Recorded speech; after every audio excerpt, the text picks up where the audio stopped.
Ngayong araw nga mga katwin ay kaarawan ni Papa. At sa mga oras nga na yan, ay nagbukas na muna ako dyan ng mga lulutuin na pansit. Di talaga namin in-expect na maghahanda pala kami ng kaarawan ni Papa. Kaya ngayon lang talaga namin ito pinagplanuhan mga katwin. Yung lulutuin nga lang pala namin dyan ay pansit bihon. Dahil nga ay nag-order na si Mama ng handa ni Papa. Kasi nga ay isi-surprise namin si Papa. Opo, tama nga yung narinig nyo mga katwin. Isi-surprise nga namin si Papa sa kanyang kaarawan mga katwin. Hindi nga lang pala ito unang bisis na isi-surprise namin si Papa. Kundi pangalawang bisis na nga pala namin na surprise si Papa sa kanyang kaarawan noon. Pero nung sinurprise nga namin siya ay dito lang sa bahay. Pero ngayon nga ay sa bundok namin siya isi-surprise ng kaarawan niya. Wala talaga siyang kaalam-alam mga katwin. Yung alam lang talaga niya pansit at cake lang yung handa niya. Hindi niya alam na nagluluto din pala yung ibang kapitbahay namin dyan. Akala niya talaga kami lang yung magsalo-salo ng handa niya mga katwin. Hindi niya alam na nagkakabisi na pala dyan yung iba para lang hindi niya mahalata. Akala ko talaga sa mga oras na yan ay makakahalata na siya. Kasi nga ay si Mama ay lagi na lang umaalis. Buti na lang ay hindi niya aga nahalata mga katwin. Dyan nga pala isi-surprise si Papa mga katwin. Yan yung sinasabi ko sa inyong bundok na tinatawag din namin Bacolod. Dyan talaga namin naisipan na dyan siya isi-surprise. Kasi kung dito sa bahay ay hindi pwede. Dahil nga ay nandito si Papa. At sa mga oras nga na yan mga katwin ay madilim na. At hindi pa kami umaalis. Dahil nga ay nandun na yung mga in-invite ni Mama. Naghahanda din doon sila. Yung mga sasakyan nga pala doon nila ay tinago. Dahil nga ay para di makita ni Papa pagpunta namin doon. Maya-maya nga lang yung malis na kami mga katwini. Dahil nga ay nakaready na sila sa pagpunta namin doon. At medyo madilim-dilim na din mga katwini. Kaya pagpasensyahan nyo na nga pala kung masyado malabo na yung pagbibidyo ko. At ayan nga ay kinuha na namin yung mga handa. Papunta doon sa bundok kung saan nandoon din sila mga katwini. Sobrang nakaka-excite habang nagbibidyo ako sa mga oras na yan. Kasi as in wala talagang kaalam-alam si Papa. Kanina nga pala mga katwini, nagtanong siya kung bakit madami yung pansit bihon na dinala namin. Ang sagot naman ni Mama ay papunta na yung tita namin at yung mga pinsan namin. Hindi niya alam na nauna na pala. Pati yung ibang in-invite ni Mama din. At yung pastor namin. Nandun din yung mga in-order ni Mama at ready na nga sila. At sa mga oras nga na yan ay hinahanap ko sila. Pero di talaga makita eh.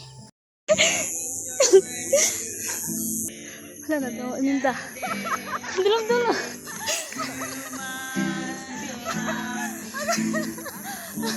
Gali niya ako ah.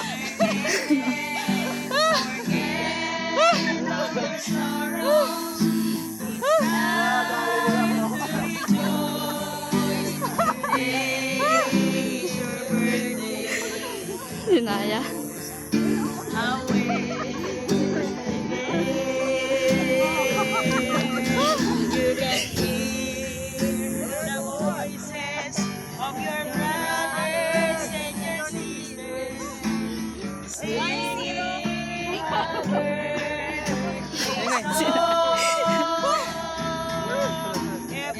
Everyone is wishing a happy birthday. Happy birthday to you.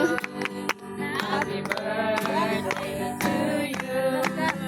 Happy birthday, happy birthday, happy birthday to you.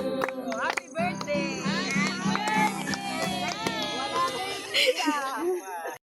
At talagang worth it nga mga katwini. Na-surprise talaga si Papa. Maging ako din. Kasi madami pala yung in-invite ni Mama. Hindi lang siya ang masaya mga katwini, kundi kaming lahat. Kasi ginawa talaga nila para di lang mahalata ni Papa. Kaya ako din ay lubos na nagpapasalamat sa lahat ng dumalo sa kaarawan ni Papa. Kasi kung hindi dahil sa inyo at sa Panginoon na hindi ito mangyayari. At nagpapasalamat din ako sa lahat ng tumulong. Sa lahat din ng dumalo. At sa mga oras nga na yan ay kakain na kami. Bago nga pala kami kakain ay nagpray na muna kami. At lahat nga na nandyan sa lamisa ay lahat yan ay in-order lang ni Mama. Di bali lang sa pansit na niluto namin. At ayan nga ay nag-umpisa na kaming kumain. Sakto lang talaga yung in-order ni Mama na pagkain sa amin. Bago ko nga pala tatapos ng aking vlog, huwag kalimutan mag-follow, like and comment. Thank you for watching. Bye!